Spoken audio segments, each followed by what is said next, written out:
Hello दोस्तों, कैसे आप सब लोग। आई होप कि आप सब अच्छे होंगे। एंड जैसा कि आप थंबनेल में देख पा रहे हो तो आपको लग रहा होगा कि भाई ये क्या हो गया, ये प्रिपरेशन छोड़ दो एंड ऑल।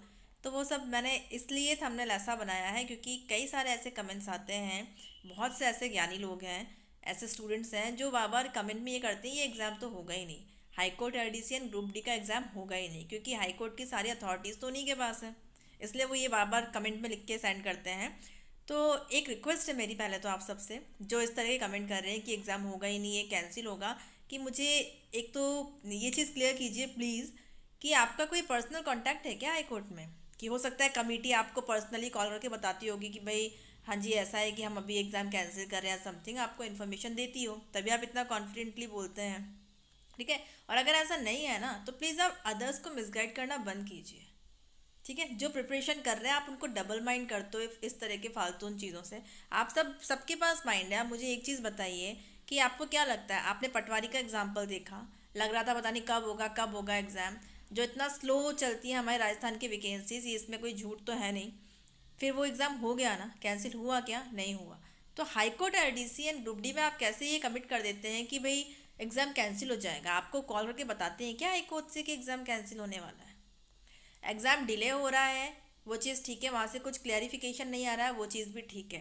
पर हाई कोर्ट के लिए मैंने आपको पहले ही बताया था कि हाई कोर्ट आपको सिर्फ 1 महीने का टाइम देगा, इससे ज़्यादा टाइम नहीं देगा। एक बार नोटिफिकेशन आ गया तो आपको बिल्कुल टाइम नहीं मिलेगा किसी भी चीज़ के लिए। अब भले वो आपकी टाइपिंग हो, फिर देखिए अभी वेट करना ठीक है, पर जब टाइपिंग वगैरह हो जाएगी उसके बाद रिजल्ट आएगा, हमारा सिलेक्शन नहीं होगा, वो बहुत पेनफुल हो जाएगा। तो इधर उधर की र्यूमर्स पे ध्यान देना बंद कीजिए।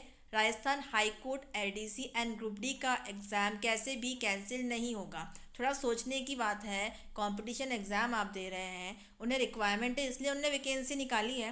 वो लोग खुद ही बैठ के कमेटी बैठ के ग्रुप डी वाला काम एंड एलडीसी का काम करेगी क्या। उन्हें रिक्वायरमेंट है इसलिए उन्होंने वैकेंसी निकाली है। अगर वो अपनी जो लोग सर्विस में हैं उनके एक्सटेंड भी करेगी तो कब तक करेगी। तो डेफिनेटली कुछ ना कुछ जेन्युइन रीज़न होगा हाई कोर्ट का, इस वजह से ये वैकेंसीज डिले हो रही हैं। मोस्ट प्रोबेबली मार्च तक आपको कुछ इन्फॉर्मेशन आ जाए। मार्च तो मैं लास्ट लिमिट बोल रही हूँ, आपको डेडलाइन बता रही हूँ मैं आपको। कोई ना कोई अपडेशन आपको मिल जाएगा। अगर आपको 2 से 3 महीने वेट करना पड़ रहा है तो मैं समझती हूँ कि दिक्कत होती है, आप लोग कब से वेट कर रहे हैं, बट बेटर है ना कि आप इन 3 महीनों को अच्छे से यूज़ कर लीजिए। बिकॉज एक बार रिजल्ट आने के बाद सिलेक्शन नहीं होता है तो वो कितना पेनफुल हो जाएगा। फिर आप उन भाई बंधुओं को ढूंढते बैठिएगा जो कह रहे हैं कि एग्ज़ाम कैंसिल हो जाएगा, ये तो होगा ही नहीं, या तो प्रिपरेशन ही छोड़ दीजिए। अगर आपको ये सब लग रहा है ना, इतना डाउटफुल सब चीज़ लग रही है, तो आप प्रिपरेशन छोड़ दीजिए, क्योंकि जो हमारे हाथ में हम उसी चीज़ को छोड़ सकते हैं। आपके हाथ में क्या है, प्रिपरेशन करना ही है। आप जाके हाई कोर्ट में ऐसे तो हम गुंडागर्दी तो कर नहीं सकते कि एग्ज़ाम कराओ भाई एग्ज़ाम कराओ। ठीक है, तो वो तो हम कर नहीं सकते। तो अगर आपको इतना ही वो लग रहा है तो प्रिपरेशन छोड़ दीजिए फिर, क्योंकि आपको इतना टाइम मिल रहा है, इतनी अच्छी वैकेंसीज़ हैं।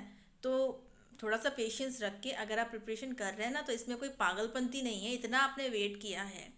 तो जिन चीज़ों को लेकर आपको इंस्पिरेशन मिलती है उन चीज़ों को लेकर प्रिपरेशन तो अपनी कंटिन्यू रखिए।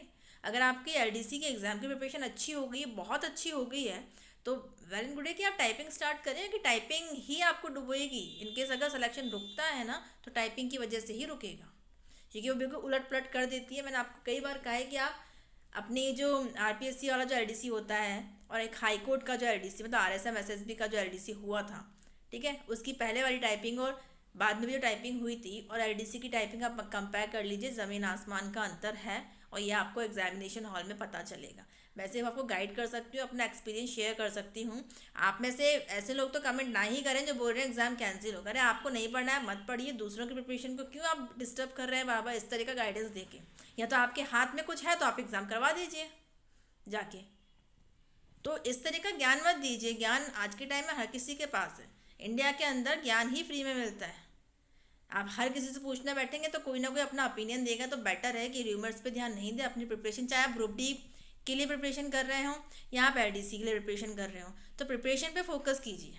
और अगर ज़्यादा ही पेनफुल हो रहा है ना वेट करना, तो फिर आप प्रिपरेशन छोड़ सकते हैं। अपन यही ऑप्शन है अपने पास में, क्योंकि एग्ज़ाम तो होते होते ही होगा। हम किसी हमारी किसी का ही बस नहीं, अपन सिर्फ एक बार इंक्वायरी कर सकते हो। आपको पता है मैंने हर बार रिकॉर्डिंग सुनाई है, वहाँ से कुछ सेटिस्फैक्ट्री आंसर नहीं मिला, बट कभी उन्होंने डिनाई नहीं किया कि एग्ज़ाम नहीं होगा या कैंसिल होगा। क्योंकि हाई कोर्ट को क्या मिलेगा आपको अंधेरे में रख के। ऐसा तो नहीं कि हाई कोर्ट हमसे डरता है या आप में से किसी से डरता है। प्रिपरेशन को अपनी कंटिन्यू रखिए और टाइपिंग में लग जाइए, जी जान लगा दीजिए। टाइपिंग बहुत दिक्कत देती है क्योंकि बाद में क्योंकि एग्ज़ाम में तो नेगेटिव है नहीं, सब चीज़ें अच्छी होंगी। तो प्लीज़ पॉजिटिव रह के फालतू की अफवाहों पे ध्यान नहीं दीजिए एंड अपनी प्रिपरेशन को कंटिन्यू रखिए। जिस भी ड्रीम के लिए आप प्रिपरेशन कर रहे हैं, थोड़े दिन का पेशेंस और है, भगवान का नाम लीजिए, पॉजिटिव रहिए और प्रिपरेशन में लगे रहिए, चूकना नहीं है इस बार। ठीक है, मैं सिर्फ इतना ही कहूँगी क्योंकि बार बार कमेंट्स आ रहे थे और कैंसिल कैंसिल का देख के मुझे लग रहा था कि थोड़ा सा तो आपको मोटिवेट करना चाहिए। सो अपनी स्टडीज़ में लगे रहिए। All the best.